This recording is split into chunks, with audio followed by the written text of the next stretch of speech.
জানিব পৰা মতে তেওঁলোকে কৈছে যে যদি চৰকাৰে তেওঁলোকৰ দাবী মানি নলয় গতিকে অনিৰ্দিষ্টকাললৈ পৰিৱৰ্তন কৰাৰ লগতে ইয়াত একগোট হৈ সকলো ছাত্ৰ মিলি প্ৰতিবাদ সাব্যস্ত কৰিব। গতিকে তেওঁলোকৰ দাবীসমূহ মানি লয় আমি ওচৰলৈ যাব বিচাৰিছোঁ। আপোনালোকে দাবী মানি লয় আপোনালোকে চেলি বৰ্জন কৰিব। তেনে পৰিস্থিতিত আপোনালোকৰ পাঠ্যক্ৰমত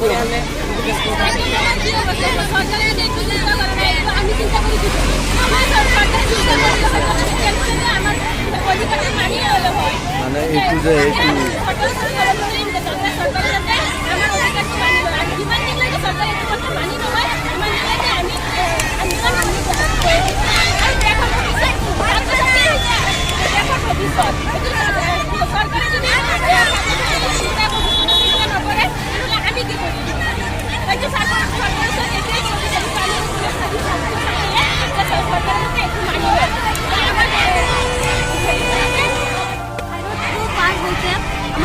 অনলাইন হোৱাৰ কাৰণে দুয়ো চাইডে গাড়ী আহি থাকে আৰু আমি মাজেৰে পাৰ হ'ব নোৱাৰোঁ আৰু দেৰি হৈ যায় আৰু এক্সিডেণ্ট আৰু এটা পাওঁতে বহুত কষ্ট লাগে।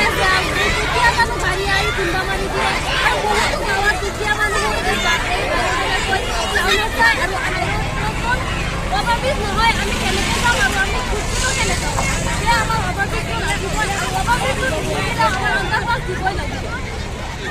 আমি অহা যোৱাত অসুবিধা হৈ আছে। আমি ছাত্ৰসকল পাৰ হ'ব নোৱাৰে যিহেতু ৮-৯খন গাঁও আছে সেইকাৰণে ছাত্ৰ গোটেই শিক্ষানুষ্ঠানবিলাক আমাৰ ৰাস্তাৰ পশ্চিমফালে আছে।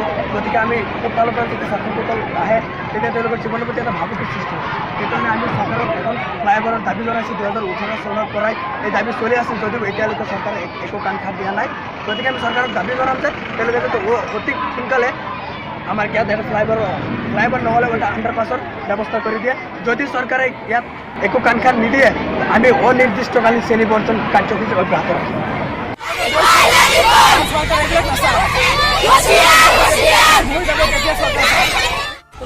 ইমান অসুবিধা হয় যে আমি 15-20 মিনিট আধা ঘণ্টামান ইয়াত ৰখি থাকিব লাগে। তাৰপিছত আমি স্কুল যাওঁতে দেৰি হয়, আমি সময়মতে স্কুলত যাব নোৱাৰোঁ, সময়মতে কাজতো প্ৰস্তুত হ'ব নোৱাৰোঁ, সময়মতে আমি এক্সাম হলতো প্ৰস্তুত হ'ব নোৱাৰোঁ।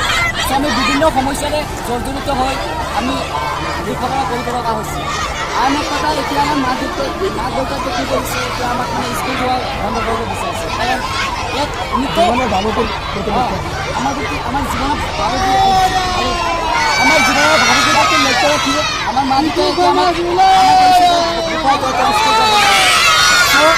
আমি এইটো ছাত্ৰ সমাজে মিলি ডিচিশ্যন লৈছোঁ যে আমি ইয়াত গণতান্ত্ৰিকভাৱে আন্দোলন কৰিম। চৰকাৰক এটা আমি আবেদন জনাম যে অতি সোনকালে আমাৰ ইয়াত অভাৰব্ৰিজ কামটো অতি সোনকালে যাতে তেওঁলোকে কৰে।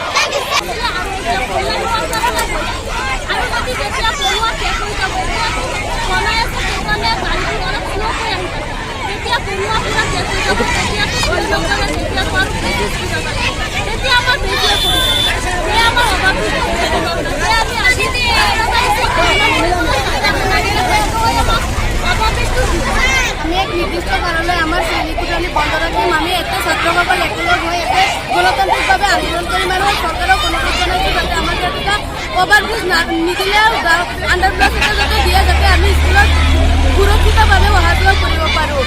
ছাত্ৰ সমাজ